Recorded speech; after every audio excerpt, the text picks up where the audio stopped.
네, 여러분 안녕하세요. 이렇게 만나뵙게 돼서 반갑고요. 오늘은 이제 2022년 관세사 시험 대비 합격 설명회 자리가 되겠고요.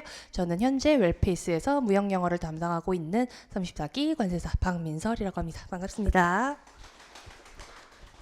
해서 굉장히 좀 많은 꿈들을 안고 여기 와 주셨을 거예요. 이 어려운 시국에도 여기까지 와 주신 분들 모두 너무 감사하고요. 오늘은 이제 처음 아예 시작하시는 분들, 그리고 지금까지 해왔는데 1차를 다시 하시는 분들 모두를 위한 자리니까요.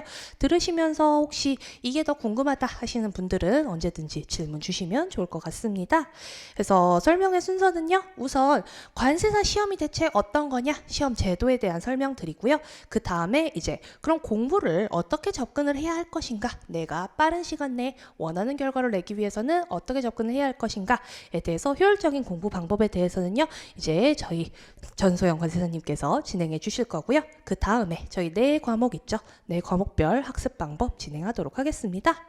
자, 해서 시험 제도 먼저 보시게 되면은요, 혹시 네이버 같은 데에서 관세사 어떤 건지 찾아보신 분 있으실까요? 손 한 번만 들어주실래요? 부끄러워하지 마시고. 네, 해서 관세사라는 거를 최소한 한 번은 찾아보시고 여기 오셨을 거라 생각하고요. 많은 분들이 이제 무역에 대한 꿈을 가지고 요 시험에 적응을 이제 도전을 하셨을 거라 생각을 합니다. 자, 해서 일단 관세사란 무엇이냐? 관세사란 기본적으로 무역 및 통관 관련 분야의 전문 지식을 가진 자에게 국가가 시험을 거쳐서 관세사 자격을 부여하는 자다라는 거고요. 관세사가 왜 필요하냐? 일단 수출입 관련 법령이 시시각각으로 변화하기 때문이며, 그 다음에 관세사는 통관 과정에 있어서 정확한 서류를 작성하고 이를 세관에 신고하는 역할을 한다라고 보시면 되겠고요. 관세사의 가장 기본적인 지식이죠. HS 분류 체계를 습득함으로써 이 세상의 모든 물건을 정확히 분류해서 정확히 신고를 하고자 하는 게 관세사겠고요. 이러한 HS 코드라던가 품목 분류라던가 관세 평가라던가 다양한 분야에 대해 전문 지식을 가지고 컨설팅을 하는 것이 관세사다라고 할 수 있겠습니다. 해서 저도 지금 현재 관세법인에서 일을 하고 있고요. 제가 지금 하는 일을 좀 들어보시면은 이 부분이 더 와닿으실 것 같아요. 해서 일단 저는 아침에 출근을 하면은요, 여러 업체에서 들어오는 서류들을 보고 이 서류들을 가지고 이제 다른 직원분들이 통관 업무를 하기 시작합니다. 그래서 통관 업무란 이 서류들을 보고 수출 신고를 한다던가 수입 신고를 한다던가 반송 신고를 한다던가 하는 이런 일련의 과정을 보통 통관이라고 부르고요. 저는 그러한 통관에서 발생하는 여러 가지 법령적인 부분이라던가 원산지라던가 다양한 질문들을 받아주고 해결해주고 이의제기를 해주는 이러한 통관 CS 업무를 기본으로 하고 있고요. 이런 통관 CS 업무 이외에도 관세사들은 FTA라던가 AO라던가 심사, 과세가격, 원산지 판정과 같은 여러 가지 컨설팅 업무들을 또 하시는 분들이 계십니다. 그래서 관세사는 기본적으로 이제 모든 무역 통관 관련 분야 중에서 특히 관세법 그리고 세관 통관 절차에 관한 지식을 가지고 여러 가지 업무를 수행하는 자다라고 보시면 좋을 것 같고요. 그래서 뭐 요거 다 얘기 드렸네요. 그래서 관세사는 이제 통관 분야에서는 세번이나 세율 분류, 과세가격 확인, 세액 계산 등을 하게 되겠고요. 이런 통관 분야 업무를 수행하기 위해서 우리가 뭘 공부해야 돼요? 관세법 공부해야겠죠. 관세법 공부하셔야겠고, 그 다음에 우리 이제 2차 시험 넘어가시게 되면은요, 관세법 2차와 함께 우리 HS 코드 관세 평가 공부하셔야겠죠. 요거 모두가 통관과 연관되어 있다라고 보시면 되겠고요. 이런 통관 다음에 컨설팅 분야로 가게 되면은요, 그게 FTA, AO 그 이외에 관세 관련 상담이 있을 텐데요. 이 FTA 관련해서는 우리 1차 과목에 뭐 있어요? FTA 협정 관련한 과목이 또 하나 있죠. 요것까지도 관세사의 업무다라고 봐주시면 좋겠습니다. 그 다음에 또한 대리 업무들이 있는데요. 이런 대리 업무들은 보통 쟁송이라 하죠. 업체들이 내가 세관에서 받은 처분에 대해서 불만이 있다라던가 세관에서 받은 처분에 대해 이의 신청을 하고 싶다라고 할 때도 누굴 찾는다? 변호사뿐만 아니라 관세사도 요거를 대리해 줄 수 있다라는 거예요. 그래서 이런 여러 가지 업무를 하기 위해서 우리가 1차, 2차에 걸쳐서 조금은 긴 기간 동안 공부를 한다라고 보시면 되겠고요. 이 공부를 제대로 해 놓으셔야 나중에 내가 원하는 멋진 관세사가 돼서 일을 할 수 있다라는 거예요. 자, 해서 그러면 관세사는 어떤 진로가 있나요? 하게 되면은요, 보통 이제 우리가 흔히 생각하는 거는 내 이름을 걸고 개업을 하는 거예요. 내 이름을 걸고 뭐 저라면은 뭐 박민설 관세사무소 이렇게 개업을 할 수가 있겠죠. 그래서 개업을 하는 부분이 있겠고요. 요새는 이제 여러 관세사분들이 모이셔서 커다란 법인을 이루는 관세법인으로도 취업을 많이 하십니다. 그래서 저도 관세사로서 업무를 해보고 싶었기 때문에 관세법인에 현재 재직 중에 있고요. 내 이름을 걸고 개업을 하거나 혹은 관세법인에 들어가서 그 일부로서 일을 하는 경우가 있겠고요. 또 최근에는 이제 회계법인들에도 관세사분들이 많이 입사를 하십니다. 여기로 입사를 하시게 되면은 이제 관세뿐만 아니라 회계 업무의 일환으로서 이전 가격과 같은 부분 컨설팅을 하시게 되실 수도 있고요. 그리고 이제 관세사 하시고 나서 공무원 쪽으로도 많이 진로를 잡으세요. 공무원 쪽으로 가게 되는 이유가 뭐냐? 관세직 공무원이 따로 있고 여기로 이제 시험을 보실 때 관세사 자격증이 있으면 그만큼의 가점이 붙는다라는 거죠. 그래서 나는 이렇게 관세사로서 일하는 것도 좋지만 공직에서 기여를 해보고 싶다 하시는 분들은요. 관세사 합격하시고 공무원으로 가시는 경우도 있으시고요. 그다음에 이제 저희 기수 같은 경우에도 이제 대기업으로도 많이 가세요. 대기업 해가지고 왜냐 각 기업에도 어쨌든 무역 관련 직무가 있다라는 거죠. 이 무역 관련 직무를 수행할 때 물론 관세사한테 아웃소싱을 줘야 합니다. 아웃소싱을 줘야 통관 업무를 할 수 있지만 이 통관 업무를 함으로써 생기는 여러 가지 문제들 여러 가지 분쟁 사항들을 해결할 때는 우리 회사에 관세사가 있는 것이 좋겠다라고 생각을 해서 관세사 자격증을 가진 사람을 채용을 하는 기업도 굉장히 많습니다. 그래서 이런 대기업으로 또 한 분야가 있겠고요. 그다음에 저나 이제 전소영 관세사님 같이 이제 강의를 하시는 분들도 있겠습니다. 해서 뭐 종합하면은 관세사라는 이 직업 하나지만 굉장히 여러 가지 진로를 설계해 보실 수 있다. 해서 내가 관세사가 되고 나서 대체 어떤 일을 할 수 있나요? 라고 하시는 분들한테 이게 굉장히 좋은 답이 될 거라고 보고요. 그 다음에 관세사는 흔히 이제 무역업계에서 가장 좀 뭐랄까 최고봉에 있는 자격증이다라는 말씀을 많이 들으셨을 거예요. 왜 그러냐? 관세사와 관련해서 이제 무역 업무 관련 여러 가지 자격증이 있기 때문이다. 그래서 관세사와 관련 있는 자격증으로는 이제 무역 영어가 기본적으로 있겠죠. 그래서 제가 가르치는 무역 영어 말고 이제 상공회의소에서 행하는 무역 영어 자격증이 있겠고요. 그다음에 보세사라고 해서 이제 우리 나중에 관세법 공부하다 보면은 이제 보세구역이란 파트가 있어요. 그래서 보세구역이 뭐냐? 아직 수입 통관을 거치지 않은 제품들이 모여 있는 장소다. 외국에서 물건이 왔는데 이 물건은 어떻게 해야 돼요? 수입 통관을 거쳐야 우리나라에 들어올 수 있어요. 그 거치기 전에 물건들이 모여 있는 것이 보세구역인데 이 보세구역에서도 보세공장 같은 제도를 통해서 어떤 제품을 만들어낼 수 있다라는 거죠. 이런 여러 가지 일들이 이뤄지는 보세구역과 관련해서 관리를 하기 위한 보세사란 직업이 따로 있습니다. 이런 보세사 자격증도 있겠고요.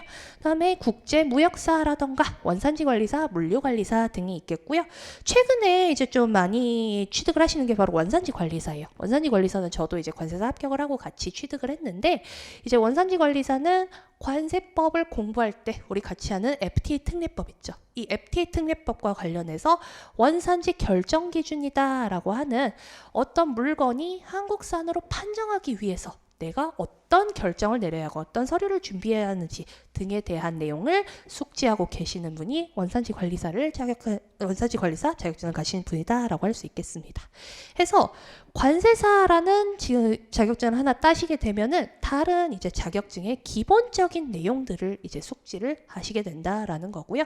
관세사 자격증을 먼저 꼼꼼하게 공부를 하시고 그 다음에 제가 했던 것처럼 조금 더 공부하셔서 뭐 원산지관리사를 부가적으로 따시는 분들도 있고 보세사를 따시는 분들도 있고요. 제 친구들 중에서도 이제 여러 가지 다 따가지고 뭐 타노스라고 본인은 이제 자격증 이렇게 모으시는 분들도 계세요. 그래서 내가 무역 관련해서 어떤 자격증을 따고 싶어요. 근데 이왕 따면 최고봉을 따고 싶어요. 라고 하시면은 관세사 도전해 주셔야겠죠. 그래서 관세사의 전망이라 하면은요, 이제 관세사 전망은 제가 할 때부터도 그렇고 앞으로도 어쨌든 없어지기 힘든 직업이다. 굉장히 그래도 전망이 좋다라고 볼 수 있겠습니다. 그래서 최근에도 느껴지지만 이제 작년에 코로나로 인해서 당연히 무역 시장이 좀 침체가 됐었어요. 소비를 안 하니까 물건을 팔리지 않겠죠. 근데 최근에 이게 다시 돌아오는 게 제가 일하는 지금으로서도 느껴져요. 우리는 항상 매일 왔다 갔다 하는 화주들의 의뢰사항과 서류의 양이 있을 텐데 요게 그래도 예전보다 많이 풀렸구나. 그리고 좀 더 늘어날 것 같다라고 예상을 합니다. 그래서 5개년 수출 금액이라던가 어떤 기술 발달, 생산력 증대, 세계화와 같은 추세에서 관세사는 수출뿐만 아니라 수입에 있어서도 전망은 나쁘지 않다라고 얘기 드릴 수 있겠고요. 그다음에 관세사의 전망은 뭐 무역 의존도도 우리나라는 어때요? 수출 의존도가 3위, 수입 의존도가 4위. 해서 이 수출과 수입의 한 중간에 있는 관세사라는 직업은 전망이 나쁘지 않다라고 보실 수 있겠습니다. 그리고 특히 이제 많은 분들이 얘기하시는 게 관세사는 2008년 FTA가 시작되면서 살아남았다라고 많이들 얘기하세요. 이 FTA가 뭐냐? 다른 국가와 이제 협약을 맺어서 내가 너네 국가로 수출을 할 때, 그리고 너희가 우리 국가로 수출할 때 혜택을 부여해 줄게 라는 거죠. 이 혜택을 부여해 주는 과정에서 어떠냐? 까다롭다라는 거예요. 이 혜택을 부여해 주려면은 어떤 물건이 뭐 예를 들어서 한미 FTA라 치면은 한미 FTA 협정에 의거해서 우리나라 산이다 혹은 미국 산이다 라는 게 판정이 나야만 거기에 대해서는 혜택을 부여해 줄 수가 있어요. 근데 이 혜택을 부여해 줄지 여부를 결정하는 과정에서 굉장히 많은 서류들이 필요하다라는 거죠. 이 제품에는 어떤 자재가 소요되었니? 각 제재의 원산지는 어떠니? 이거에 대해서 너가 어떻게 소명을 할 거니? 이런 여러 가지 서류를 꾸리고 이 일련의 원산지 판정 결과를 거침에 있어서 누구의 역할이 대두되었다? 관세사의 역할이 대두되었다라는 거예요. 그래서 나중에 관세사로서 업무를 하시게 되면은 이런 여러 가지 FTA 그리고 앞으로 생겨날 뭐 CPTPP라던가 RCEP과 같은 여러 메가 FTA들을 다루는 과정에서 관세사라는 직업은 필수적이다라고 보실 수 있겠습니다. 그래서 결론적으로 뭐 코로나가 종식되고 무역량이 증대되며 또한 우리나라는 수출입 의존도가 높고 FTA 체결은 점점점 증가하고 있기 때문에 관세사는 앞으로도 중요한 역할을 하게 될 거다라는 거예요. 자, 그럼 이런 관세사 시험은 어떻게 구성이 되느냐? 요거는 한 번쯤 보시고 오셨을 거고요. 1차 과목이 뭔지 그리고 2차 과목이 뭔지 4과목 다 숙지하고 있으실 거예요. 그래서 우리 1차 과목에는 이제 관세법, 개론과 무역, 영어가 있고요. 내국 소비세법과 회계학이 있습니다. 얘네 어때요? 1차는 전부 다 객관식. 그래서 조금 빠른 시간 내에 풀어내는 이런 연습을 해주셔야겠습니다. 그래서 기간 잡으셔서 내가 과연 80분 안에 80문항을 어떤 과목을 먼저 어떻게 풀어낼 건지 연습을 하는 과정이다 라고 봐주시면 좋겠고요. 이렇게 1차를 합격을 해야 우리 2차로 넘어갈 수 있겠죠. 그래서 2차 과목은 뭐가 있어요? 2차 과목은 관세법 2차, 관세율표 상품학, 관세평가, 무역 실무가 있겠습니다. 자, 여기서 과목 간의 관계를 한번 보시면은요. 관세법은 관세법뿐만 아니라 FTA 특례법이 포함되어 있습니다. 그래서 일부가 FTA 특례법으로 구성되어 있기 때문에 공부하실 때 두 과목처럼 공부하신다라고 생각해 주시면 좋겠고요.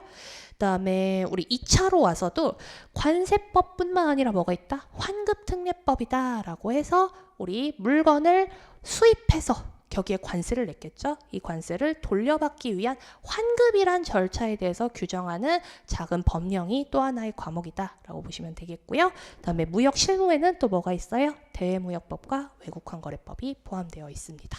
그래서 공부를 할 때 이런 과목이 있으니까 내가 어떤 루트를 거쳐서 어떻게 시간 안배를 해서 공부를 해야겠구나라는 거 계획을 착실하게 짜주셔야 한다는 거 다시 한번 얘기 드리고요. 자, 일정 보시게 되면은요, 이제 2020년도에 좀 불가피한 사유로 인해서 약간 일정이 좀 늦춰졌었는데, 2021년에 이제 3월에 1차 시험 원래 보던 대로 보고 2차 시험을 6월에 앞두고 있습니다. 그래서 내년에 이제 우리 1차는 언제쯤? 내년 3월쯤 보게 될 것이다 라고 생각해 주시면 좋을 것 같고요. 뭐든지 공부는 일찍 시작하는 게 좋습니다. 그래서 여기서 설명회 들으시고 5월부터 시작하시면 충분히 준비할 시간이 되신다라고 봐주시면 좋을 것 같아요. 그래서 보통 1차 3월, 2차 6월에 있고요. 우리 1차 시험을 한번 보고 나면 몇 번의 기회가 주어진다? 2번의 기회가 주어집니다. 1차 보고 나셔서 2차 한번 떨어지셔도 괜찮아요. 그 다음에 한 번 더 있어요. 자, 그러면 내년 3월에 1차 보시고 언제까지? 그 다음에 6월까지 공부를 할 수 있다라는 거예요. 요 일정을 정확히 아시고 시간 안배해서 공부해 주신다라고 생각하시면 좋겠고요. 저 같은 경우에도 이제 2017년도 합격을 했는데 15년도에 이제 시험 공부해가지고 16년도 3월에 1차 붙고 17년도 6월에 2차 시험 보고 17년도 9월에 합격 발표를 받았었습니다. 그래서 이런 시간 안배를 왜 해주셔야 한다? 나의 개인 일정하고도 이걸 맞춰가지고 준비를 해주셔야 한다라는 거예요. 내가 학생이야? 내가 직장인이야? 아니면 나는 지금 현재로서는 아직 결정된 게 없어 하시는 분들 각각의 상황에 맞추어서 내가 몇 년 동안 최대한 2년 안에 끝내야겠죠? 어떻게 공부를 해야 할지 생각을 해주셔야겠고요. 현재 사실 관세사 시험이 어려운 이유가 뭐예요? 너무 적게 뽑아요. 우리 1년에 보통 90명 뽑는다라고 생각하시면 되겠고요. 작년이 유독 좀 많이 뽑아서 140명까지 늘어났는데 요거는 사실 기대하기 어려운 숫자다라고 봐주셔야 할 것 같아요. 그래서 한 75명 합격선 유지하다가 이제 90명으로 늘어난 지 얼마 안 됐고요. 140명으로 작년에 한번 늘긴 했지만 아마 올해도 90명일 가능성이 크다라는 거예요. 그래서 요 90명 안에 합격을 하기가, 요 합격률 안에 들어가기가 너무 어렵기 때문에 관세사 공부는 어떻게 해야 한다? 초장부터 빠르게 계획 세워서 해야 한다라는 거고요. 1차 시험 보시게 되면은요, 이제 한 2,500명이 접수를 해요. 근데 응시를 1,900명만 해요. 그 당일날 돼서 안 와요. 저도 많이 봤어요. 시험장 가서 앞에가 막 뻥뻥 비어있는 경우도 있고요. 네, 해서 우리는 어떻게 해야 돼요? 공부해서 일단 응시는 해야 돼요. 응시를 해야 우리가 요 안에 들어가겠죠? 그래서 이렇게 응시를 하시고 그 중에 합격이 한 451명이다 라고 보시면 되겠고요. 1차는 절대평가예요. 내 점수가 어느 과목 하나도 꽈락이 안 나고 평균이 60만 넘어가면은 합격이에요. 합격인데, 자 이제 2차로 오게 되면은요. 2차 응시를 하고 뭐 이제 응시가 700명인데 그 중에 몇 명? 합격 95명 혹은 150명. 그래서 합격률이 결론적으로 몇 프로? 한 6%에서 이제 작년이 좀 높았죠. 20%였다라는 거. 그래서 2차는 왜 이러냐? 2차는 수를 잘라놓고 상대평가를 하기 때문에 2차의 합격률이 그만큼 극악하다라고 보시면 되실 것 같아요. 그래서 2차 공부와 1차 공부는 접근을 좀 다르게 해야 한다라고 보시면 되겠고요. 뭐 연령별로 보시게 되면은요, 이제 1차 20대가 사실 상대적으로 많이 붙습니다. 많이 붙는데 이제 30대도 40대, 50대 분들도 계셨다라는 거. 그래서 아무래도 20대에 공부를 많이 시작하다 보니까 이런 결과가 나오게 되겠죠.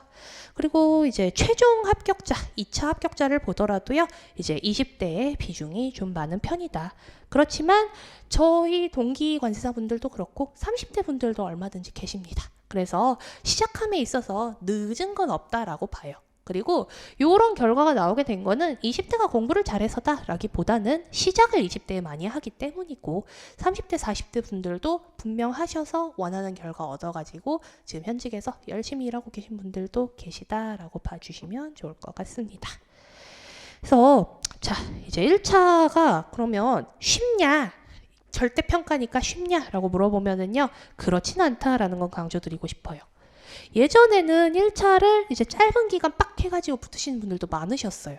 근데 1차 시험이 점점 합격률이 떨어지고 있습니다. 응시를 하는 숫자에 비해서 합격률이 떨어진다. 그만큼 난이도가 높아지고 있다라는 거죠. 1차가 너무 쉬워서 합격생이 너무 많아버리면은요, 장수생이 많아지겠죠. 그래서 1차 자체의 난이도도 많이 높아졌고 1차에서의 이제 포인트는 사실 회계학이죠. 회계학 공부를 많이 안 하셔가지고 꽈락으로 떨어지시는 분들도 굉장히 많으셨다. 그래서 점점 합격률이 낮아지는 만큼 어떻게 해야 돼요? 지금 공부하는 우리는 철저하게 준비를 해서 일단 1차를 합격해야 2차를 볼 수 있다라는 거죠. 그래서 이렇게 합격률이 조금 낮아지고 있기 때문에 공부를 열심히 해주셔야 하는데, 자 그럼 과목별로 대체 뭐가 제일 어렵냐? 부동의 1위는 회계학이죠. 그래서 회계학 공부 미리 시작해 주셔야 하시고요. 그 다음에 무형영어도.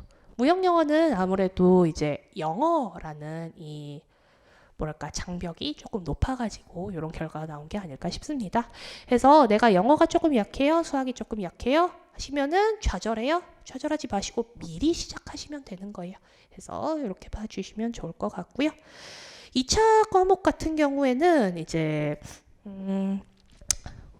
아무래도 무역 실무와 관세율표가 좀 높은 편이네요. 그래서 2차 과목은 이제 관세법, 관세율표, 관세평가는 사실 전부 관세법 안에 들어가 있어요. 관세법 안에 들어가 있는데 관세법이라는 전반을 다루는 과목이 이제 2차 관세법이고요. 그 중에서 내가 어떤 물건 하나의 가격을 얼마로써 수입 신고를 할 것인가, 무슨 원칙으로 이 물건의 가격이 100원이라고 산정할 것인가 라는 거를 공부하는 게 관세평가 과목이 되겠고요. 뭐 예를 들어서 내가 핸드폰을 사올 거예요. 근데 이 핸드폰을 몇 번에 세 번에 분류를 해서 몇 퍼센트의 세율을 적용을 하지? 이게 바로 품목분류 관세율표가 되겠습니다. 그래서 모두 사실 관세법 과목에 들어가 있고, 그리고 무역실무라는 한 과목을 공부하게 된다라고 보시면 좋을 것 같고요. 과락률은 관세율표와 무역실무가 좀 높았다라고 봐주시면 되겠습니다. 그래서 여기서 과락은 40점을 얘기를 하고요. 그래서 이렇게 전반적으로 저희 시험 제도에 대해서 설명을 드렸고, 제 차례를 마치기 전에 간단하게, 그러면 저한테 많이들 물어보세요. 관세사 하길 잘한 것 같냐고. 왜냐? 요거를 평생의 직업으로 삼을 정도냐라고 하게 되면은요, 저는 대체로 만족한다라고 얘기를 합니다. 지금 현재 저는 제 위치에서 제가 해보고 싶던 업무도 많이 해보고 있고, 그리고 생각보다는 자유도가 높았어요. 업무의 자유도가. 내가 요거를 해보고 싶다, 공부를 해보고 싶다 하면은 얼마든지 해볼 수 있고, 내가 원하는 결과를 얻을 수 있기 때문에. 그래서 나는 꾸준히 발전하는 모습과 꾸준히 공부하는 모습이 좋아요 하시는 분들한테는요, 관세사 꼭 도전해가지고 좋은 결과 얻으실 수 있으면 좋겠습니다. 네, 자 그러면은 이제 이 관세사 공부 어떻게 효율적으로 해야 할지 요거는 저희 전소영 관세사님께서 진행해 주도록 하시겠습니다.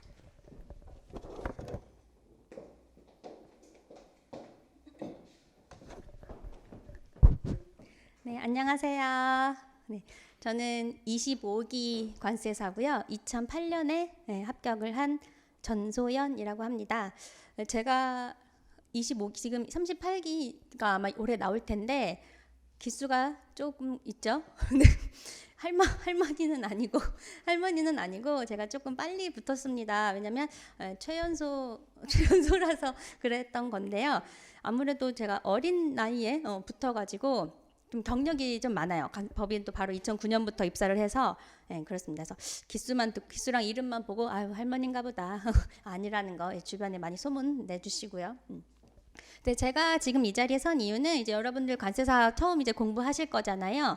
그래서 공부 방법을 설명드릴 건데 앞에 효율적인이라는 게 붙었다는 게 중요합니다. 자, 여러분 이제 수험 기간, 수험생의 입장이 아마도 되실 텐데 최대한 짧을수록 좋은 건 당연한 거죠. 네, 그렇기 때문에 학원에 오신 것이고 독학으로는 한계가 있어요. 그래서 어렵기 때문에 그래서 효율적인 공부 방법을 저희 웰페이스와 함께 하면 왜 효율적으로 공부하게 돼서 최단기간 내에 합격이 가능하게 될지를 아실 수가 있습니다. 지금 박민설 간사님께서 쭉 설명 너무 잘해 주셨죠? 그래서 저는 이제 세부적으로 들어가 볼 텐데요.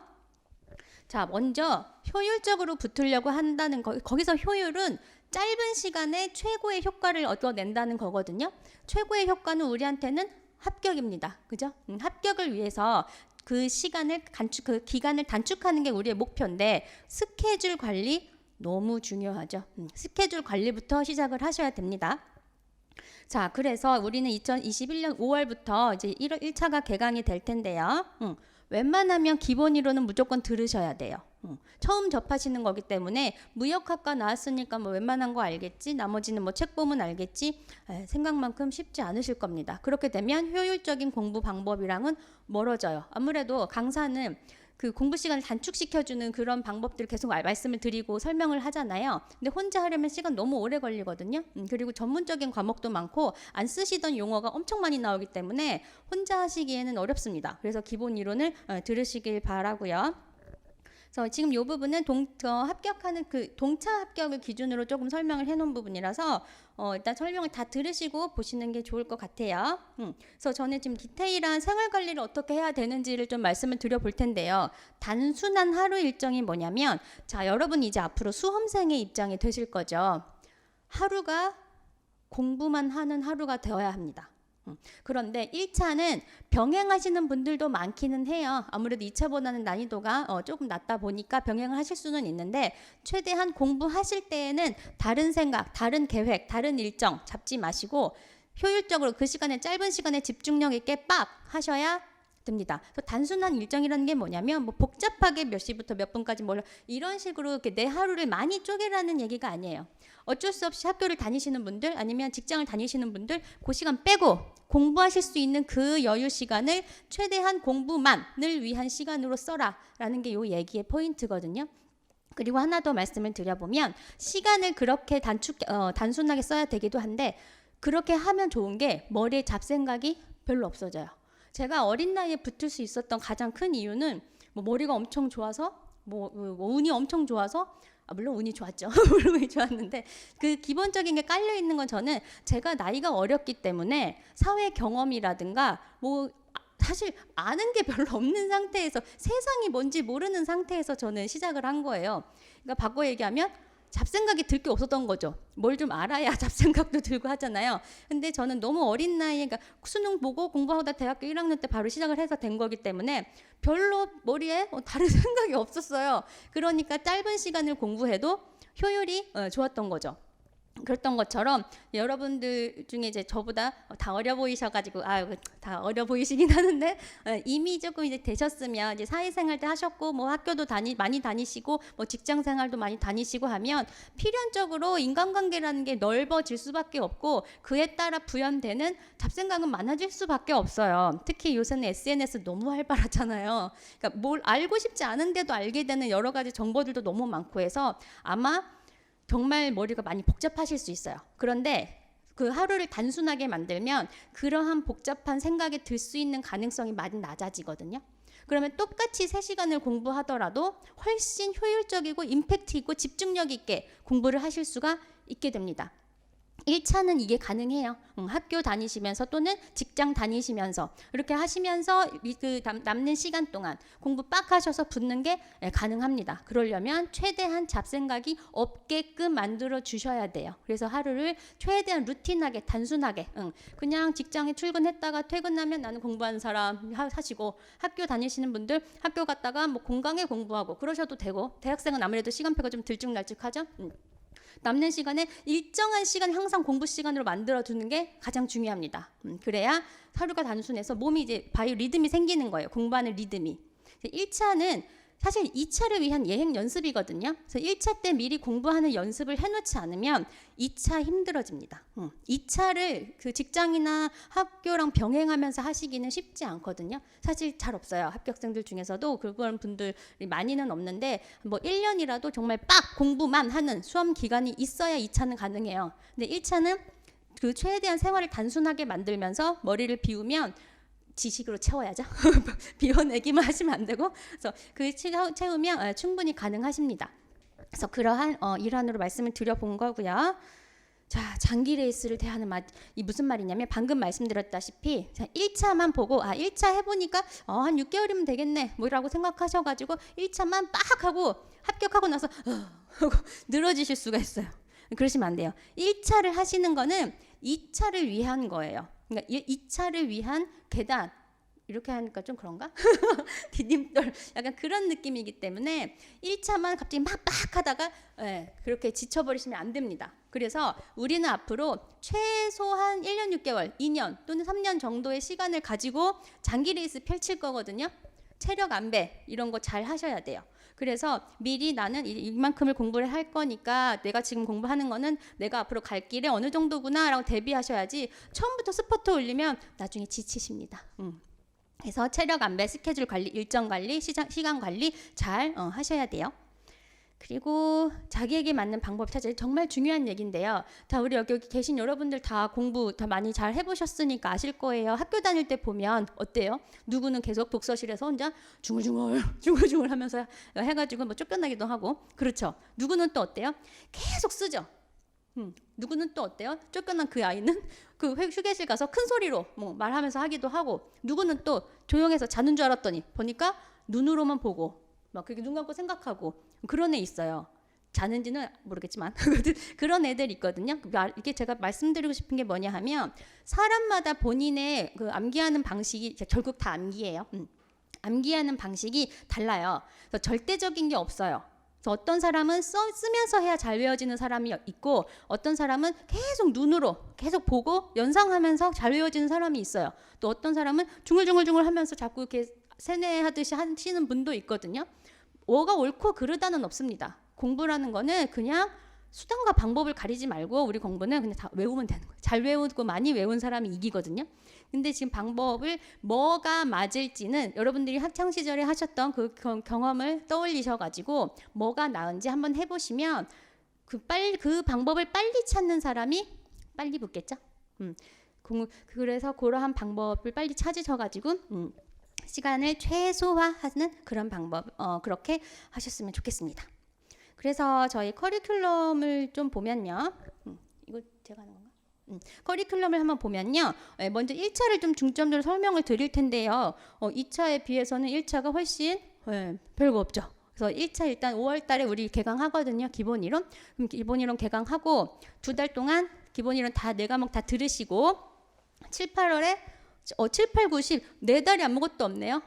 아싸 휴가. 그거 아니고 2달 동안 배우신 그 기본 이론 토대로 복습하셔야죠. 복습 잘 하시고 나면 자 1차는 객관식입니다. 객관식은요 무조건 문제를 많이 풀어보는 사람이 이길 수밖에 없어요. 여러분들이 이제 정말 생소한 단어, 생소한 표현, 생소한 문장들만 계속 배우실 거거든요. 교재에서 봤던 거랑 문제를 풀 때는 전혀 다르게 다가올 수 있어요.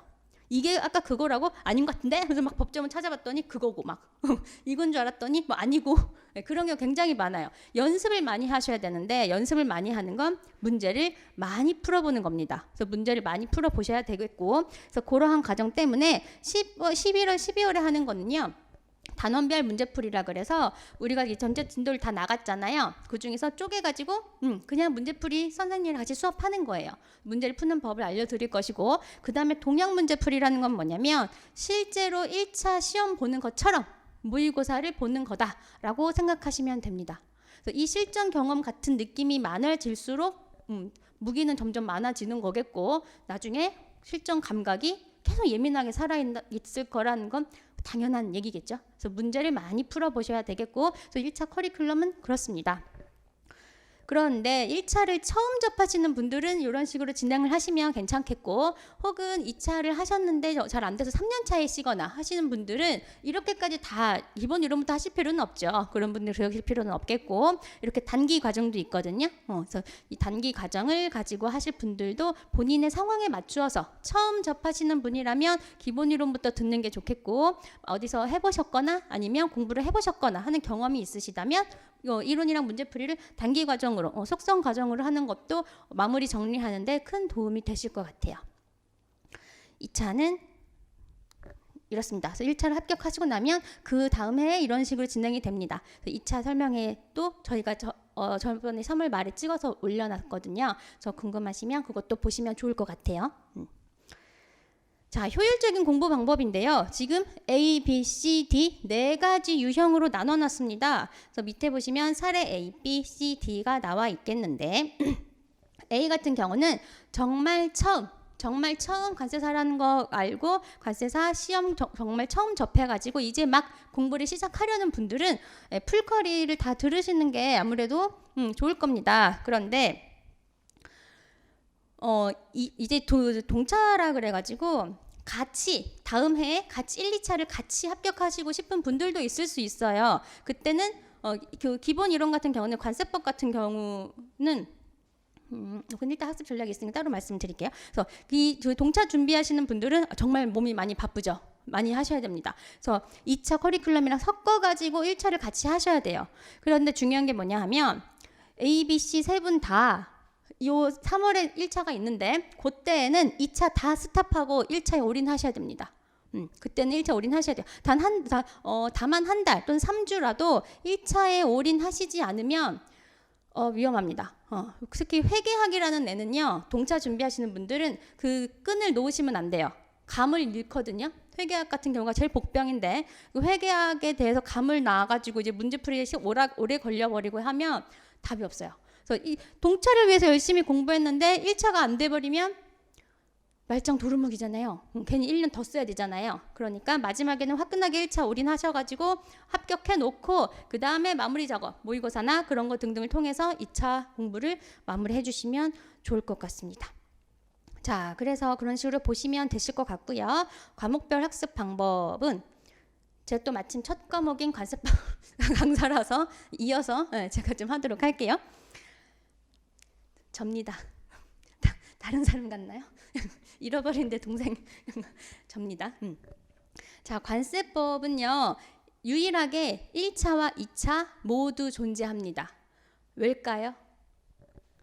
너무너무 중요하고 관세사로서 업무를 수행하는 데 있어서 정말 기본 중에 기본이 되고 있는 법이기 때문이지요. 그래서 둘 다 있게 되는데 중요한 건 뭐냐 하면 1차 때는 객관식으로 풀어보고 2차 때는 쓴다는 거예요. 이렇게 접근을 하게 되니까 같은 과목이잖아요. 근데 많은 수험생분들이 뭐라고 하냐면 다른 과목 보는 것 같다라고 하세요. 아니, 다른 과목 같다.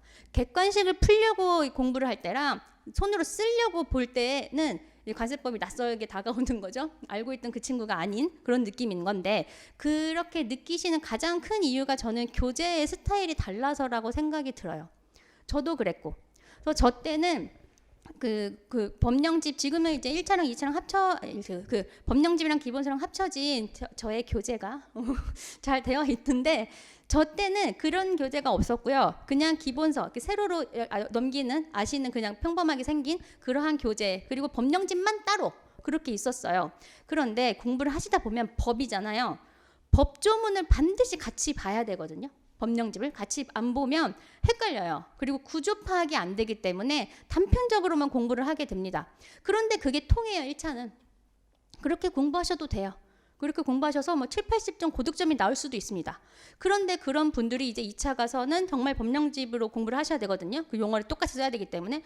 그런데 2차 가서 법령집을 보더니 7, 80점을 맞은 나는 어디 간 거지? 라고 생각을 하시는 거예요. 다른 과목 같이 느끼신다는 거죠.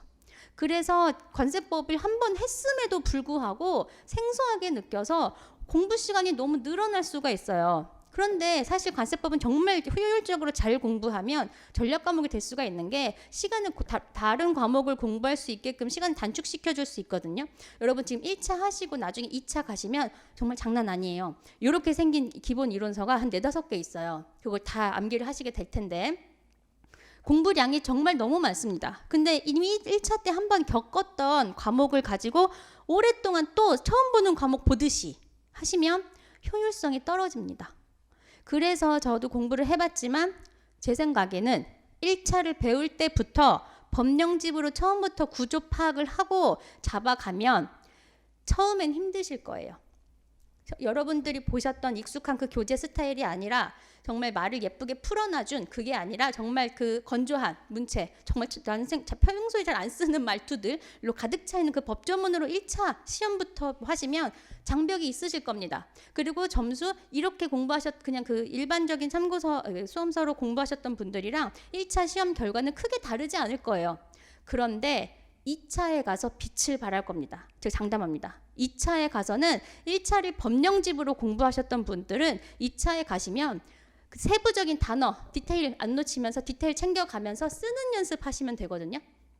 근데 그게 아니라 1차 때 다르게 공부하셨다면 2차 때는 또 처음부터 다시 시작하는 느낌으로 시간 낭비를 하실 수 있어요. 그래서 그런 걸 최소화하고자 같은 과목을 2번 본다는 장점을 최대로 끌어올려야 되잖아요. 그래야 우리의 효율적인 공부 방법이 맞는 거잖아요.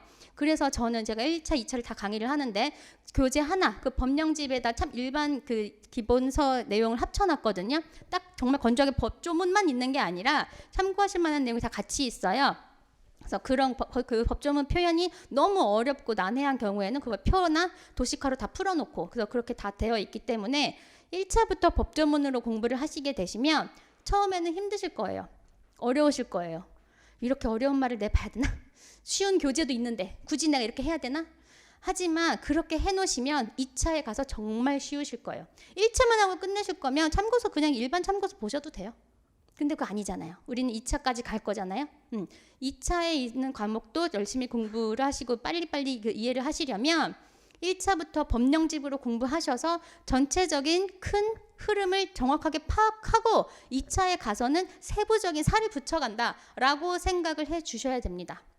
그렇지 않으면 공부 기간 너무 힘들어지고 관세법이 똑같은 과목이 2번 있다는 그런 한 이점도 전혀 활용을 못할 수가 있어요. 그래서 1차도 저는 법령집으로 강의를 합니다. 그리고 그렇게 해서 힘들게 공부하셨던 분들이 1차 시험 성적은 이렇게 한 사람이랑 비슷할 수 있겠지만 나중에 정말 엄청난 효과를 가져올 거예요. 제가 장담합니다. 그리고 하나 더 팁이 있는데 1차 관세법은요 80분 안에 무형영어랑 같이 봐요. 근데 OMR 카드 이름도 좀 쓰고 우리가 좀 이렇게 마음도 가다듬고 첫 과목 첫 시험이니까 좀 하셔야 되잖아요. 그런 시간 한 5분 빼고 나면 75분 만에 문제 80개를 푸셔야 되거든요. 과목별 40개라서 관세법은 한 25분 안에 끊으셔야 돼요. 무형영어가 훨씬 오래 걸려요. 무형영어 또 영어 해석하는데 우리 또 약간 겁나잖아요. 무형영어 좀 무섭잖아요. 우리가 그리고 잘 모르면 별표 쳐놓고 나중에 다시 또 보기도 해야 되잖아요. 그러한 시간까지 다 하면 무형영어라는 절대 강도가 또 버티고 있기 때문에 같이 버티고 있기 때문에 관세법은 25분 정도 안에 끊으셔야 돼요. 그리고 나머지 50분 동안 무형영어랑 이제 한판 승부를 하셔야 됩니다. 그렇지 않으면 관세법에서 너무 오래 잡아먹으면 안 돼요. 1차는 절대평가니까 효율적으로 공부하셔가지고 합격할 정도만 하시면 돼요. 그래서 관세법을 전략 과목으로 사실 1차의 관세법이 고득점이 되게 많이 나오거든요. 근데 2차에 가서는 고득점이 별로 없어요. 꽈락도 별로 없는 과목이긴 한데 고득점도 잘 없어요. 그게 법령집으로 공부를 안 했기 때문이라고 저는 생각이 드는데 못 믿으시면 한번 같이 해보시면 돼요. 같이. 자, 그래서 1차 때 관세법은 그렇게 짧은 시간 안에 끊고 그런 식으로 파악을 하셔야 된다. 그래서 저는 제가 하는 강의를 설명을 해드리면 법령집으로 기본 이론을 할 거고요. 여러분들이 최대한 많은 문제를 보실 수 있게 해드릴 겁니다. 그리고 제가 올해 3월에 특강으로 OX 특강이라는 거를 했었어요.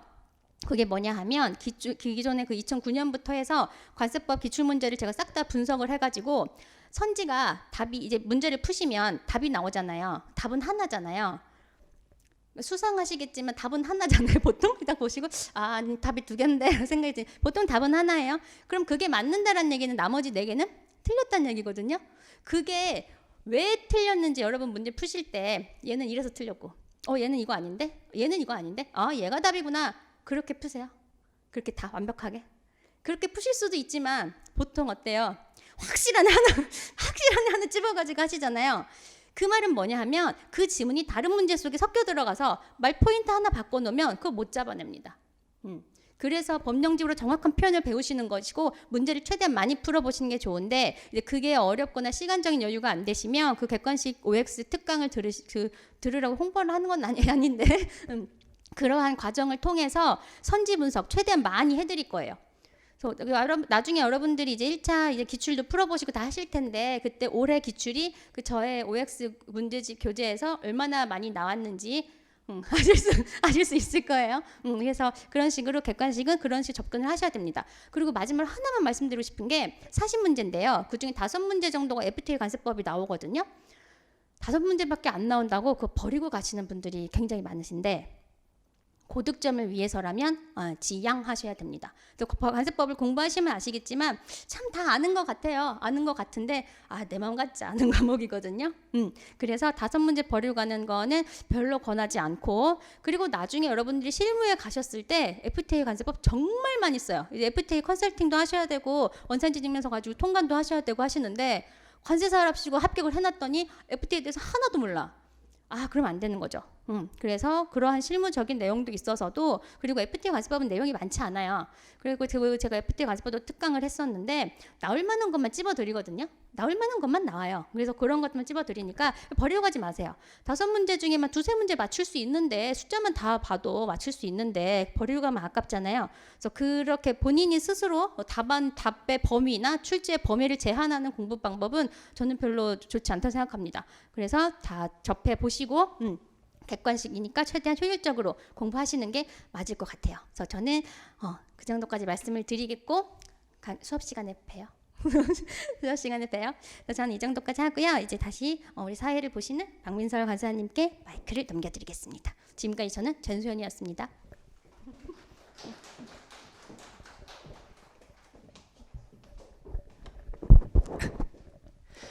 네, 어쩌다 보니까 제가 사회처럼 됐는데, 네, 아무래도 제 이 학원에서 가장 최장기로 강의를 하고 있기 때문이 아닐까 싶습니다. 그래서 저는 말씀드렸다시피 무역영어를 담당하고 있는 박민설 관사라고 하고요. 현재 무역영어 강의를 하면서 이제 저희 학동에 만약 나중에 합격하시면은요, 일단 학동 가셔야 돼요. 학동에 뭐가 있냐? 한국관세사회 건물이 있습니다. 그 관세사의 건물 가서 교육 들으셔야 돼요. 관세사가 되더라도 공부는 끝나지 않습니다. 그렇지만 내가 나와 같이 합격한 동기들과 함께 관세사 회에서 교육을 들으면서부터 우리는 업무를 시작한다라고 보시면 되실 것 같아요. 그래서 그 관세사의 건물에서 한 10분 거리에 있는 이정관세법인이라는 데에서 일을 하고 있고요. 뭐 하도 많이 들으셔서 아실 거예요. 저는 수석입니다. 34회 수석이고요. 이 타이틀은 아마 저희 평생을 가져오게 될 것 같습니다.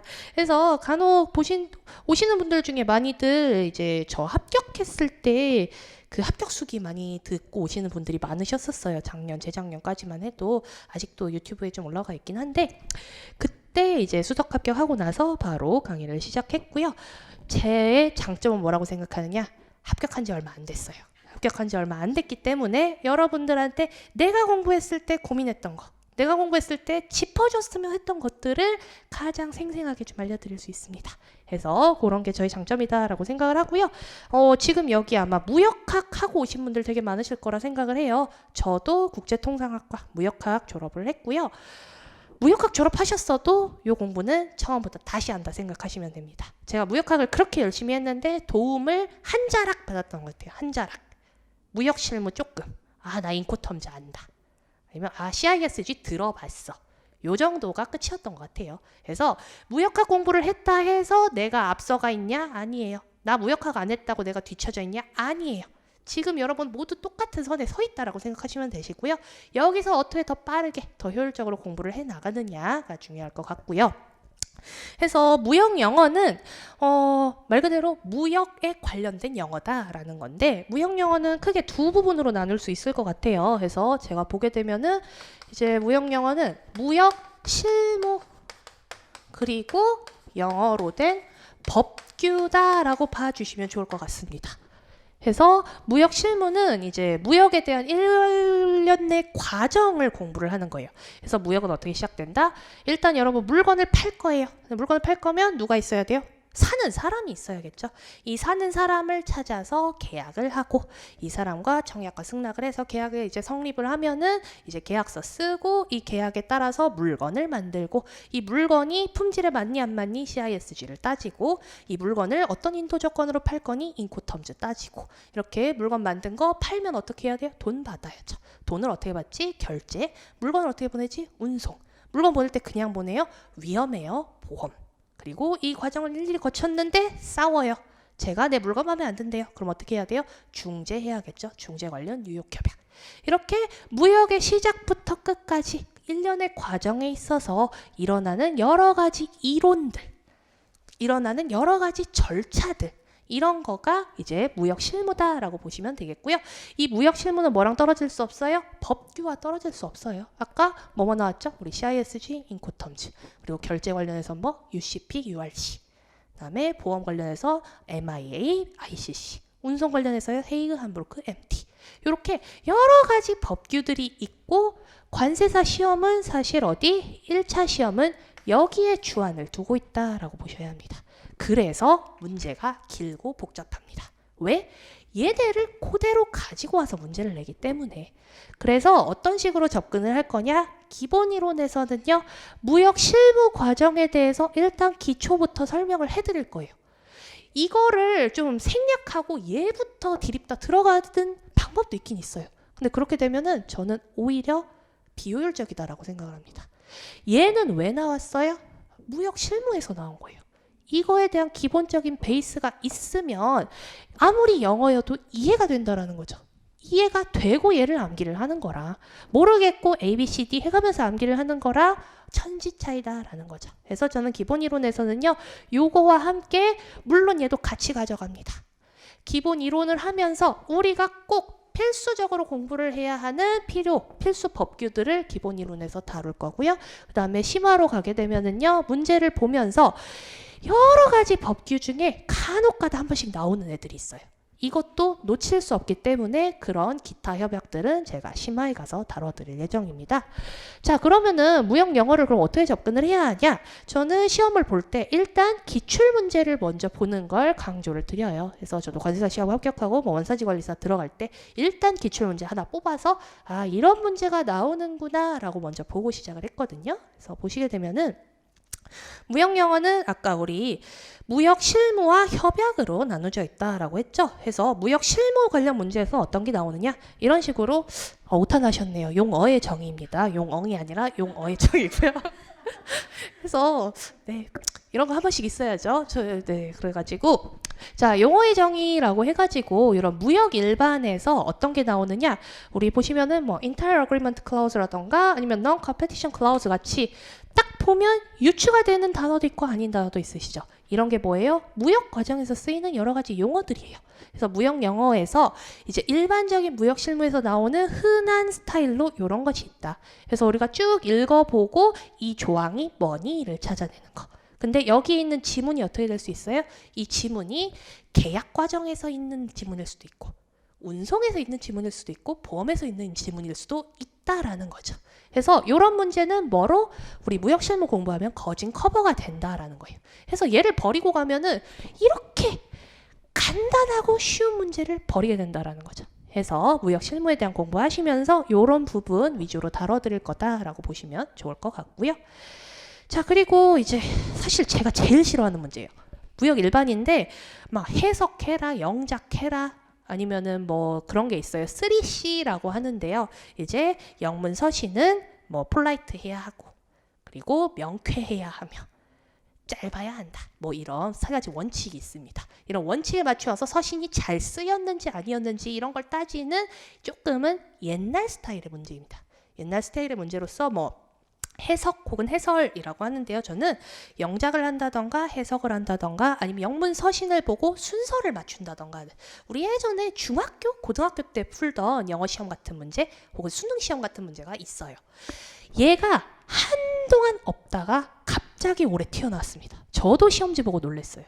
최근에 무역영어 문제 스타일이 거진 협약 문제만 풀다가 갑자기 이게 딱 튀어나와서 이거를 버리진 말아야겠구나 라는 생각을 했거든요. 그래서 이런 식으로 일반적인 영어 해석 문제도 있구나 라고 봐주시면 좋겠고요. 자, 근데 이런 무역영어는 사실 일반적인 무역영어 자격증하고 비슷하죠. 이제 관세사 무역영어의 꽃은 사실 협약 문제다 라고 봐주시면 좋겠습니다. 그래서 협약 문제는요, 스타일 보시게 되면은 이런 식으로 빈칸 채우기가 있어요. 해가지고 요거는 CISG라는 가장 국제무역에 있어서 통일법이라고 부릅니다. 국제무역에 대해서 통일적으로 설명하는 협약에 한 조항을 갖다 넣고 빈칸에 들어가는 거 찾아라 라고 합니다. 지금 보면은 되게 답 없어 보이죠? 근데 요런 문제를 품에 있어서 강의를 왜 들어야 하느냐? 저는 이제 이런 거를 접근을 할 때 중간중간 한 번씩 끊어 드릴 거예요. 학생분들이 어떻게 이 지문을 보고 빠르게 캐치를 하고 빠르게 해석을 할 수 있는지를 가르쳐 드리기 위해서 중간중간 구문을 끊어 놓고 각 구문이 의미하는 바를 해석하면서 설명을 해 드릴 거예요. 설명을 해 드리면은 어떤 부분이 나오게 되냐? 자, 우리 동그라미 1번 보시면 included라고 되어 있죠? 동그라미 3번 보시면 excluded라고 되어 있습니다. 어때요? 반이어예요, 반이어. 왜 여기에 included가 들어가야 하는지 혹은 왜 여기에 excluded가 들어가야 되는지 아니면 왜 이게 문제로 나오게 되는지를 알려드리기 위해서 저는 구문을 분석을 해드릴 거예요. 그래서 이런 빈칸 채우기 문제가 협약 관련해서 굉장히 자주 나오는 스타일의 문제다라고 봐주시면 좋을 것 같고요. 또 어떤 게 있느냐? 이렇게 그냥 전문을 넣고 틀린 거 찾아라 라고 하는 경우도 있습니다. 그래서 이런 것도 사실 그냥 내냐? 그냥 내지 않아요. 이런 것도 문제가 나올 법한 포인트를 제가 짚어드릴 거예요. 그래서 뭐 예를 들어서 어떤 게 있겠어요? cannot be accepted. 뭐예요? accept 될 수 없다라는 거죠. 이런 cannot be accepted를 can be accepted로 낸다거나 cannot be accepted로 그냥 둔다거나 이게 관세사 무역영어 스타일인 거예요.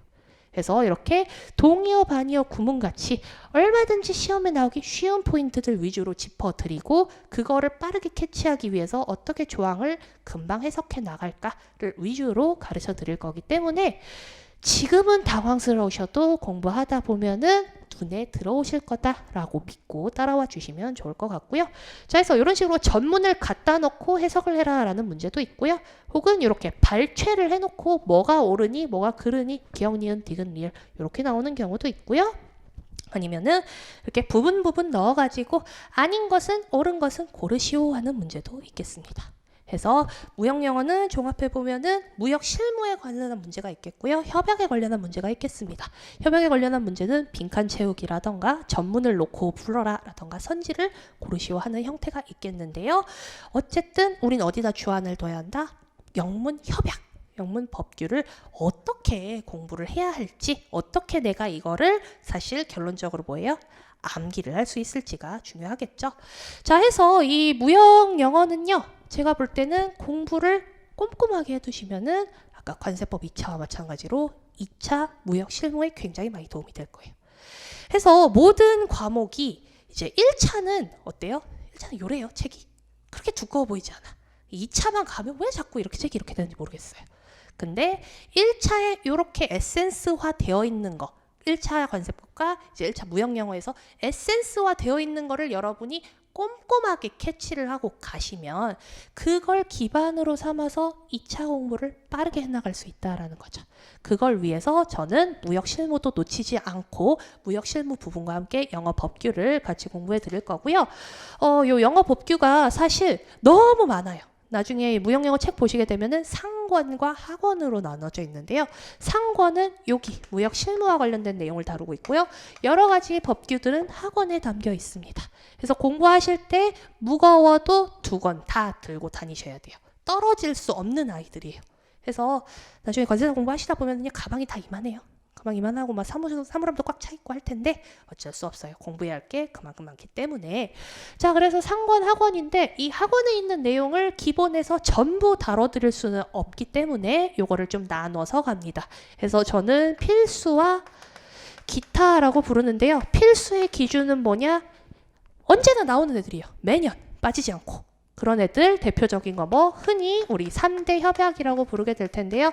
GISG, 인코텀즈, UCP. 얘네 세 가지는 가장 기본이 되는 아이들이고 얘네만으로도 꽈락은 면할 수 있어요. 흔히 40점은 넘어간다라는 거죠. 요 정도에다가 그 다음에 필수적으로 이제 기본 이론에서 다뤄드리고자 하는 게 이제 운송과 관련해서 헤이그와 함부르크 규칙이 있겠고요. 보험과 관련해서 ICC, 중재협약과 관련해서 뉴욕 협약. 요 정도를 다뤄드릴 예정입니다. 기본 이론만 이렇게 듣고 시험 보셔도 내가 원하는 점수 어느 정도 얻을 수 있을 거라 생각을 하고요. 이제 여기에다가 뭐 추가적으로 MT 조약이라던가 미아라던가 URC와 같은 애들이 있어요. 이런 애들도 부분 필수 조항, 기출 조항, 빈출 조항 위주로 같이 다뤄드릴 예정이니까요. 내가 1차 처음 한다. 근데 다 뭐부터 봐야 할지 모르겠다 하시면은요. 저랑 같이 따라오시면서 필수 협약 먼저 챙겨주시면 좋을 것 같고요. 이거 이외에 우리 이제 뭐 EUCP라던가 EURC라던가 그다음에 쭉 넘어가서 뭐 CMI라던가 SGA와 같이 약간은 기출 빈도가 없지만 시험 문제의 전반적인 난이도를 높이기 위해서 한 해에 하나씩 혹은 3년 만에 하나씩 이렇게 나오는 애들이 있어요. 이런 것도 이거는 이제 우리 문제풀이 강의 가서 실제 기출 문제를 보면서 빈출 조항 위주로 얘네도 챙겨드릴 거예요. 해서 간혹 이제 저한테 질문 주시는 분들 중에 저는 이런 거 듣고 싶었는데 기본에 없어요 라고 하시는 분들이 있어요. 그런 분들 때문에 지금 이렇게 설명을 먼저 드리는 거고요. 나는 이미 1차를 어느 정도 했고 이런 필수 협약들은 다 알아요. 그래서 나는 한 단계 더 나아가서 기타 협약을 공부하고 싶어요 하시면은요. 문제풀이 오셔서 이제 필수 협약들에 대한 문제풀이와 함께 이런 조항들에 대한 공부 같이 해주시면 좋을 것 같고요. 나는 진짜 처음 해요 하시면은요 그냥 믿고 1차 무역 실무와 영어 법규 전반적인 설명을 해드리는 기본 이론부터 들어주시면 좋을 것 같습니다. 그래서 이렇게 5, 6월에 이제 이런 기본 이론 공부하시고 이제 중간에 2차 하실 분들은 2차 공부도 좀 하시고 하면서 복습을 꾸준히 해주셔야 돼요. 복습하면서 영어 법규를 내가 어떻게 암기를 하지? 그리고 문제도 몇 번 풀어보고 그렇게 하면서 연습을 좀 하시다가 이제 11, 12월에 저랑 같이 기타 협약도 놓치지 않고 챙기면서 문제풀이를 반복해서 나를 훈련시킨다. 그렇게 훈련을 한 다음에 1월, 2월, 3월 동안에 어떻게 해야 돼요? 시간에 맞춰서 내가 풀 수 있을지 없을지를 이제 연습을 하고 들어가서 합격을 해야겠다라고 생각해 주시면 좋을 것 같고요. 아까 전관 선생님께서도 얘기해 주셨지만 무역 영어는 35분은 있어야 돼요. 최소. 어쩔 수가 없어요. 더 양심이 있기 때문에 더 쓰진 못하겠고 35분 안에 끊는 거 목표로 생각하고 어떻게 빠르게 풀어나갈지 그리고 내가 어떤 걸 잘할 수 있을지 없을지를 분간하는 연습을 저랑 하신다라고 봐주시면 좋을 것 같습니다. 그래서 무역 실무는 이렇게 마무리하도록 하고요. 저희 혹시 회계학이나 내세법은? 그래서 여기까지가 이제 관사분들이 강의를 해주시는 관세법과 무역영어고요. 이제 내국소비세법과 회계학은 관세사의 메인 필드는 아니죠. 저희는 관세법과 무역에 관련된 거고 이제 세무 뭐든지 전문가가 하셔야 돼요.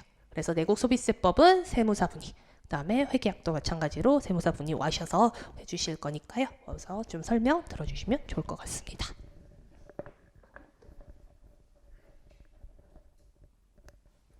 그래서 저는 Q&A 시간에 다시 돌아올 거니까요. 네, 질문하실 거 적어두시고 지금 많이 질문하셔야 돼요. 지금 내가 이제 뭔가 석연치 않은 점이 있어. 나는 나의 개인 이거에 맞춰서 어떻게 해야 할지 모르겠어요. 하시는 분들은 Q&A 시간에 마음껏 질문하고 가세요. 그래서 이 어려운 시간에 와주셨으니까 질문해 주시면은 성심성의껏 답해드리도록 하겠습니다. 네, 반갑습니다. 웰페이스에서 내국소비세법을 맡은 박세준 세무사입니다. 오늘은 좀 그래도 많이 오셨네요. 예. 관세사, 저는 관세사가 아니고요, 세무사입니다. 그래서 세무사인데 사실 세무사는 이쪽에서 쩔이죠, 그렇죠? 쩔이어서 쩔이답게 빨리 하고 사라지도록 하겠습니다. 저 사실 관세사에 대해서는 정확하게 몰라요. 근데 여러분들 지금 전문직 되려고 오신 거죠, 그죠? 제가 뭐 아직 시작하실지 안 하실지 모르겠지만 시작하시려고 하니까 오신 거죠. 근데 문과생은 제가 지금 33살인데 제가 지금 시험 합격한 지 지금 6년 됐거든요. 근데 제 친구들 보면은 대기업하고 일반 중소기업하고 한 친구들 저를 다 부러워하고 있습니다. 제 친구들 보면은 뭐 관세사도 있고 세무사도 있고 회계사도 있고 변호사도 있고 간평사도 있어요. 그런데 선택 잘했다고. 전문직은 자기가 하는 만큼 돈을 법니다. 그래서 지금 선택 잘하신 거고. 이러면 어차피 취직도 안 되잖아, 그죠? 취직 안 돼서 여기 온 거 아니에요? 제가 이런 말하면 안 되나? 분위기가 좀 싸하다 좀. 좀 같이 갈 수 있나요? 우리 1년 동안? 자, 어쨌든 그래서 선택 잘하신 거니까 딱 시작하기로 했으면은 빨리 붙고 나가야 돼, 이 수험생은. 막 장수생 아직도 제 선배 35살인데 아직도 세무사 공부하는 선배도 있어. 2명 있습니다. 진짜로. 요번에도 안 됐어. 3월에. 근데 이게 우리는 웃지만 여러분의 미래가 될 수도 있어요. 제가 수험을 하면 제가 시작을 하면 장수생의 그 공식이 있어. 그 공식만 안 지키면 돼요. 공식 말씀드릴 거고 그런 거 하나하나 제가 다 저도 4년 반 했어요. 수험생 적게 한 건 아닙니다. 여러분들은 1년 반, 2년 하고 딱 끝내야 돼, 그냥 모든 거. 그러니까 웰페이스 선택 잘하신 걸 아직 선택한 건 아니죠, 아직? 보고 딴 데 갈 수도 있잖아, 그쵸? 그럼 일단 말을 좀 아껴야겠다 오늘. 자, 내국소비세 빨리 하고 좀 쩔이기 때문에 빠지도록 하겠습니다. 내국소비세법은요, 이렇게 돼 있어요. 내국이 뭐예요? 국내죠. 국내에서 소비하는 행위에 대해서 세금을 매기는 게 내국소비세. 내국소비세라는 법은 없습니다. 내국소비세는 법은 없고요. 내국소비세에 이렇게 있어요. 부가가치세랑 개별소비세랑 추세가 있습니다. 부가가치세는 한번 들어봤죠, 여러분? 볼까요? 같이 세요. 보이네? 부가 더해진 거예요. 가치에 더해진 가치의 세금을 매기는 게 부가가치세고요. 어차피 지금 우리 공부하는 거 아니잖아요, 그렇죠? 개별 소비세는 개별 뭐야 지금 단어 좀 뜯고 앉아 있어, 그죠? 개별 소비세, 개별은 특정한 물품에 대해서만 과세를 하는 게 개별 소비세입니다. 그 주세는 또 흥분하지 마시고 주세 한다고 막 술 막 좋아하시는 분들 전혀 그거와 관계 없다, 여러분. 그거 기대하고 주세 들어가면 실망해요. 제일 싫어 저도 이런 거. 이거 뭐냐면 이렇게 돼 있는데 자, 요 세 개를 여러분들이 시험 저기 보는 거예요. 그래서 요 세 개를 내국 소비세로 묶어 놓은 겁니다. 내국 소비세라는 과목이 있는 게 아니고. 그래서 우리 2교시에 회계학이랑 같이 봅니다. 80분 동안 보는데요. 제가 말씀드렸죠. 제일 쩌리 과목입니다. 제일 쩌리 과목인데 회계학 40문제, 내소세 40문제죠. 그쵸? 그래 내소세 40문제인데 이게 제 과목이어서가 아니고 이 중요한 이유가 있어요. 여러분 요번에 합격 저기 회계학 꽈락률 몇 퍼센트인지 봤어요? 거기 지금 나눠준 거예요? 봐봐요. 몇 프로예요 지금?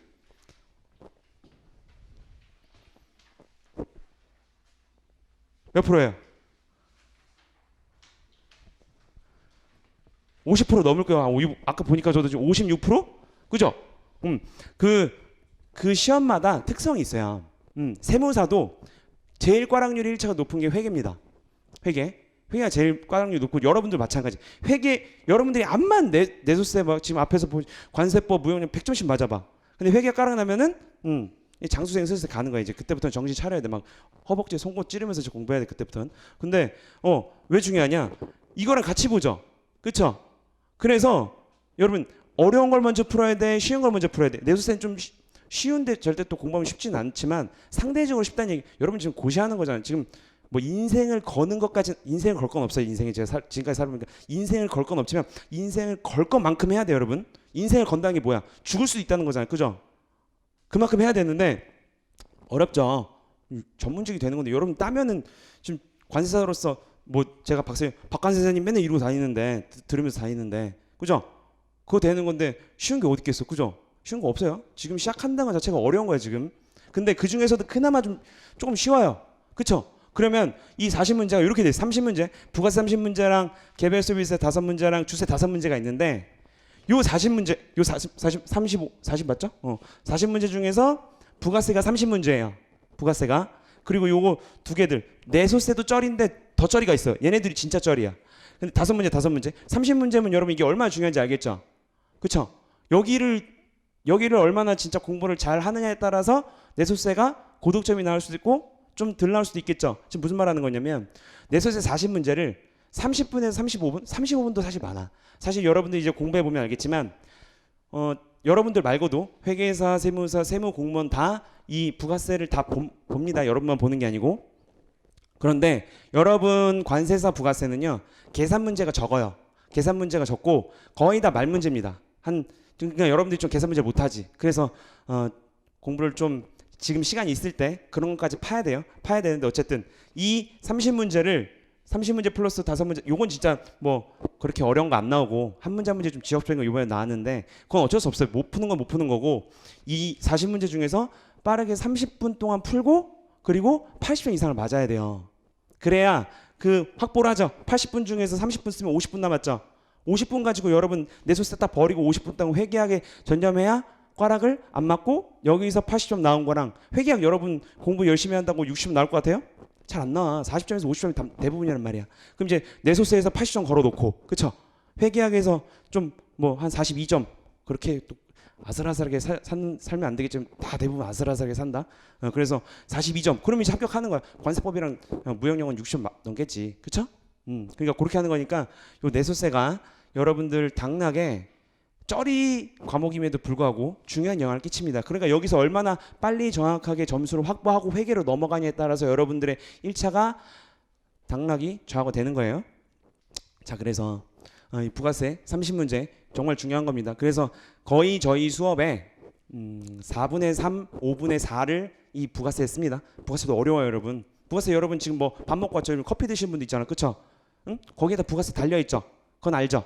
그 정도는 상식이잖아요. 그쵸? 그 부가세를 공부하는 거예요. 부가세 1부터 100까지 다 합니다. 저 진짜 어려우니까 요거 잘 공부하면은 되는데 여기서 100% 문제 중에서 80% 정도는 중하예요. 그러니까 80점까지 맞을 수 있습니다. 근데 이제 얼마나 더 여러분들이 지엽적인 것까지 다 외우면 뭐 90점까지 맞을 수 있는데 뭐 그건 쉽지 않아요, 여러분. 그렇죠? 모든 과목에 있어서 90점, 100점은 다 어렵습니다. 80점까지 갈 수 있어요. 그러니까 공부 지금 5월 아직 시작 안 했죠? 시작하면은 모든 과목 골고루 공부하면서 이해할 것들 충분히 이해하고 빨리빨리 그렇게 진행해야 됩니다. 자, 80점을 할 거고 제 수업 방식은요. 보통 이제 이 내국 소비세법 하면은 그냥 닥치고 다감이라고 하는데 닥치고 암기라고 생각하는데 그렇지 않아요. 닥치고 암기하면 계산 문제 못 풉니다, 절대. 그렇게 나와요. 4문제, 5문제 계산 문제 나오면. 그리고 4문제, 5문제도 공부하면 풀 수 있게 나와요. 근데 공부해도 못 풀 수 있게 나오는 문제가 한 4문제 돼요. 그런 건 여러분뿐만 아니라 다 못 풀어. 그럼 이제 90점에서 시작하는 건데 그 4문제, 5문제 계산 문제 맞추려면 이해를 해야 돼, 이해를. 그래서 이해를 이만큼 하면은 암기할 게 적어집니다. 이렇게 모든 과목이 그래요. 근데 만약에 여러분 지금 시간 있죠? 지금 시간 있는 거예요. 지금 빨리 여기 합격 설명회가 왔으면은 그래도 좀 시간이 상대적으로 여유로운 편이죠. 그쵸? 막 9월, 10월에 시작하는 사람도 있잖아요. 그죠? 그런 사람들에 비해서는 시간이 있기 때문에 이해를 대충 하고 지금 암기 드립달려고 하면 이거 절대 고득점 못 맞아요. 그러니까 절대 이렇게 공부하면 안 되고 이해를 최대한 많이 지금 5월, 6월에 한다. 그리고 그 이해를 바탕으로 암기한다. 그러면 80 받을 수 있습니다. 그래서 뭐 지금 뭐 웰페이스 뭐 지금 모든 지금 제 과목 말고도 강사님들이 뭐 워낙 훌륭하시기 때문에 그대로 잘 따라오시면 되고 제 수업은 이렇게 지금 교환으로 할 거예요. PT 다 지금 만들어져 있습니다. 그래서 이렇게 수업하고 테스트 모이고 이제 제 과목뿐만이 아니고 이제 모든 과목이 다 이렇게 OX 항상 나가고요. 그리고 또 이제 저는 이제 수업하기 전에 그 전에 했던 거 복습 다시 하고 갈 거예요. 그래서 여러분 눈빛을 보고 뭔가 이제 동태 눈깔이다. 그럼 그때 다시 한 번 더 설명을 하고 그래서 막 48시간인데 작년에도 거의 한 56개 넘게 찍었어요. 왜냐? 여러분들이 그만큼 동태 눈깔이었다는 거죠. 여러분 선배들이 그죠? 여러분 동태 눈깔이 아니면 48시간에 끝날 수도 있고 그죠? 근데 여러분 지금 봐서는 48시간이 아니라 한 60시간 더 할 것 같다. 지금 여러분 지금 새로 시작하시는 눈빛들이 농담도 안 통해 지금 뭔가 이상해 지금 여기. 자. 그래서 제가 이제 저 쩔이 이제 갈 건데 제가 이거 저도 4년 반 넘게 했다고 했죠. 저도 힘들었어요. 뭐 여러분 분명히 4년 반 넘게 하시는 분들이 있다. 여기 빨리 끝내야 돼요. 수험생은 빨리 진짜 미친 듯이 해서 빨리 끝내고 가야 돼. 모든 세포가 이 시험에 집중을 해야 됩니다. 모든 게 다 필요 없어. 모든 거. 솔직히 엄마 아빠도 그땐 잠깐 아무리 효녀해줘도 엄마 아빠도 잠깐 잊어야 돼. 그래야 빨리 붙어요. 근데 막 4년 반 5년 하면 사실 그럼 난 포기하라 그래. 맥스가 5년이야. 뭐 맥스가 5년 이상이 되면 모든 수험생은 확률이 떨어져. 어떤 시험이든. 자, 그래서 제가 말씀드리고 싶은 건 여러분 이제 여기 수험생 이거 잘 안 된다. 자, 수험생 스타트 지금 여기 아직 여기 있죠, 여러분들. 그죠? 근데 이제 관세 1차는 여러분 토익이랑 똑같은 거예요. 토익이랑 막 토익만 보고 그냥 관세사 2차를 보기 위한 그냥 하나의 관문이죠. 그렇죠? 여러분 관세 2차가 돼야지 관세사 되는 거잖아요. 그죠? 그래서 이제 뭐 이 과정을 여러분 이제 가는 건데 이제 엄청난 이제 길고 이제 험난한 인생의 여정을 시작하는 겁니다. 근데 이제 하면 수험생들이 다 똑같아요. 막 하면서 나 이렇게 해서 될까? 막 나 잘하고 있는 걸까? 막 엄청 고민해. 항상 공부하면서도 알죠? 공부는 하고 있는데 한쪽 뇌에선 다른 생각하는 거. 그죠?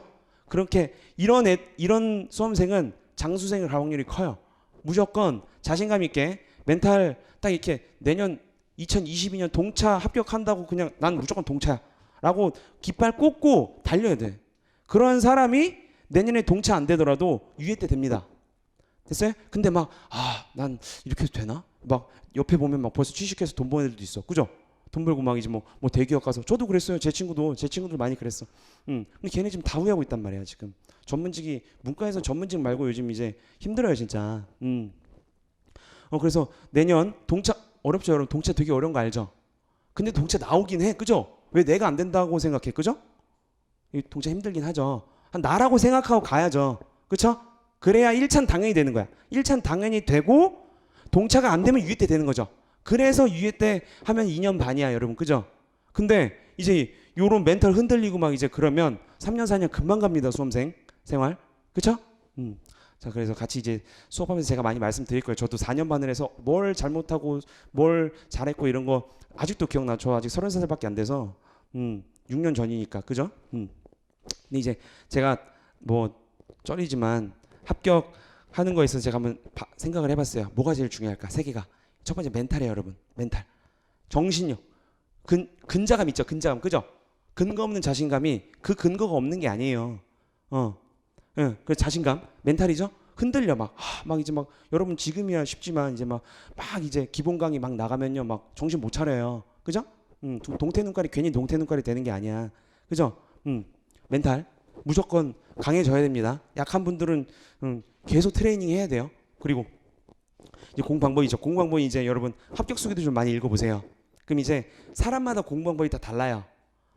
정답이 없어. 뭐 당연히 예습 복습하는 건 당연히 당연한 거지만 뭐 아침 6시에 일어나서 밤 10시에 잔다 이런 사람도 있고 그쵸? 뭐 스톱워치 막 15시간 찍는 사람도 있지만 15시간 찍고 막 떨어진 사람 있지만 9시간 10시간 해서 붙는 사람도 있고 그쵸? 그 공부방법을 여러분이 찾아야 돼. 시행착오 분명히 할 거예요. 그리고 세 번째가 체력이에요, 여러분. 체력이 뭐냐면요. 진짜 체력이 뭐예요, 한자로? 몸의 힘이죠. 몸의 힘이야, 그죠? 몸의 힘 어디서 나와요? 나 지금 헬스 트레이너 갑자기 된 것 같네. 근육에서 오잖아요, 그죠? 여러분 머리가 공부 지금이야 여러분 막 이제 시작한 지 얼마 안 됐으니까 좀 놀았잖아 이제까지 그죠? 중간고사 기말고사 준비했는데 그런 얘기 하지 말고 자 놀았는데 지금의 체력 많지 그죠? 근데 이제 여러분 1차 끝나고 여러분 뭐가 붙어야지 관세사 되는 거예요? 2차가 붙어야 돼 그죠? 그럼 여러분 여기 있잖아요? 여기 있으면 죽어 진짜 힘들어서 맞아요? 막 이제 집에 갈 힘도 없어 그렇게 해야지 붙어요. 그럼 이때 얼마나 체력을 가지고 있는 사람이 막판에 스퍼트 냅니다. 그러기 위해서는 여러분 지금부터 체력해야 돼요. 빨리 집에 가서 헬스장 끊으세요. 지금 오늘 가서 나 헬스 트레이너 아닌데 진짜로 여러분 이런 말을 듣는 사람은 지혜로운 사람이고 에이 무슨 체력이 하는 사람은 이제 이때 가서 갑자기 그때 박세준 그 쩌리가 그때 옛날에 얘기한 적이 있는데 후회한다 이때 가서 후회. 그러니까 맨날 하라는 게 아니고 일주일에 2번 3번은 무조건 유산소 40분 50분 뛰어야 됩니다. 진짜 나 갑자기 내세법 하러 왔다가 지금 갑자기 헬스장으로 빠졌는데 어쨌든 요 3개입니다. 요 3개 지키는 사람은 유예 때까지 무조건 붙어요. 그럼 이제 여러분 이제 관세사로서 평생 사는 거야. 그러면 이 전문직이 되면은 이건 없죠. 은퇴가 여러분이 일하기 싫을 때까지 하는 거예요. 그렇죠? 아직도 제 와이프 할아버지가 세무사거든요. 지금 87세신데도 아직도 하셔. 진짜. 제가 이제 그 거래처 받으려고 하는데 진짜로 87세인데도 지금 돈 저보다 많이 버십니다. 진짜요. 여러분들 이제 막 죽을 때까지 나 이제 그만할래 할 때까지 관세사 할 수 있어. 그러면 얼마나 지금 그 내재적 가치가 많은 거예요. 그쵸? 근데 여러분들이 고작 1년 반 2년 열심히 해가지고 되는 거잖아. 그죠? 그럼 1년 반 2년 얼마나 열심히 해야겠어. 그죠? 맞아요? 제가 이 정도까지만 하고 그 수업에서 더 이제 여러분들의 멘탈을 키워드리겠습니다. 전 쩔이기 때문에 수업도 하고 멘탈 관리도 해요 제가. 알겠죠? 그러니까 뭐 이제 시작하시기로 하셨으면 오늘 가서 마음을 해봐. 나 할 수 있을까? 못할 것 같다고 하면 지금 빨리 발 빼야 돼. 근데 하기로 마음 먹었으면 죽어라 하는 겁니다. 알겠죠? 네. 그래서 내소법이 제 개강이 좀 늦죠. 5월 말부터 시작합니다. 쩔이어서 그래요. 쩔이어서 그때도 충분합니다. 5월 26일일 거야 아마. 그때부터 그날 제가 수요일 아침에 9시에 뵙도록 하겠습니다. 네, 전 여기까지 하겠습니다. 감사합니다. 우리 한번 Q&A로 넘어갈 거고요. 그 전에 저희 이종환 세무사님 우리나라에서 이거 몇 끝이죠? 서울대 출신이시고요. 네. 회계학은 이분 따라가 주시면 좋을 것 같고요. 원래 다른 데서도 회계학 교수님으로 계셨는데 지금 저희 관세사 회계학까지 같이 하고 계시고요. 회계학은 40문제로 되어 있고요. 간단하게 얘기 드리면 30문제 10문제로 나누어 가지고 이제 30문제 재무회계와 함께 10문제 원가회계로 이루어져 있습니다. 그래서 관세사로서 제가 공부했을 때 팁을 얘기 드리면은 일단 회계가 안 놓는 것도 중요한데 원가회계를 포기하지 않는 게 더 중요하다고 봐요 저는. 원가회계가 이제 다들 약간 과목마다 새끼 과목, 쩌리 과목이라고 하는데 껴있죠. 이 쩌리 과목들을 왜 이렇게 버리는지 모르겠어요. 근데 제가 봤을 때는 그 회계학, 재무회계 열심히 하는 것보다 원가회계 해가지고 한 6문제 얻고 가는 게 내가 과락을 면하는 방법이다라고 생각을 해요. 그래서 나중에 이종환 세무사님 강의 들어보시면서 원가회계가 있을 텐데 나는 요거 버리지 않고 여기서 얘기해 주신 대로 6문제 얻어가서 나의 과락을 면하겠다라고 생각해 주시면 좋을 것 같고요. 사실 1차의 가장 중요한 마인드 내가 다 할 거야. 이거 안 돼요. 다 못해요. 1차. 내가 체력도 안 되고 시간도 안 돼요. 그럼 어떻게 해요? 나는 합격할 거야가 제일 중요한 거예요.